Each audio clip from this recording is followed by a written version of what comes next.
ఎవరైనా నదిలోనో చెరువులలోనో బాయిలలోనో ఈత కొడతారు, కానీ శ్రీరామ్ మాత్రం దానాలో ఈత కొడుతున్నాడు. ఏందండి మాకు ఈ బాధ అనుకుంటున్నారా? దానా అనేది మనం నానబెట్టేటప్పుడు కాటన్ కేక్ ఒకసారి, గోధుమ పూస ఒకసారి, మనము పైన కంది చున్ని ఒకసారి పోస్తాం కదా, అన్ని ఒక దగ్గర పోస్తాం, కానీ మిక్స్ అవ్వటం అనేది కష్టం. ఇప్పుడు ఇది మనకు చూస్తే జుగుప్సా లాగా ఉండటమో, లేకపోతే అబ్బో కావతోటి కలుపుతున్నాడు అందులోకి దూకాడు కాదు. ఇక్కడ చూస్తే మీరు ఆయన చెప్పులు కనపడుతున్నాయా?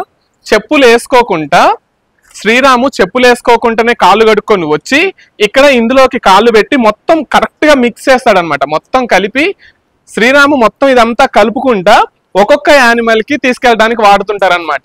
మీకు ఈ వీడియో చూస్తున్నప్పుడు కొంచెం బాధ కలగచ్చు, కానీ ఇది ప్రాసెస్ లో ఒక భాగం అంతే. ఆయన మంచిగా కాళ్ళు కడుక్కొని దానాలో పెట్టి దానా అనేది తీసుకెళ్తుంటారు అనమాట. ఈ టాపిక్ మీద మీకు ఇంకా ఏమైనా డౌట్స్ ఉంటే కామెంట్ చేయండి, డిస్కస్ చేసుకుందాం. ఈ పేజ్ వరకు ఫాలో అవ్వలేదు, ఫాలో అవ్వండి. ఈ వీడియో మీకు నచ్చింది లైక్ చేయండి. Thank you.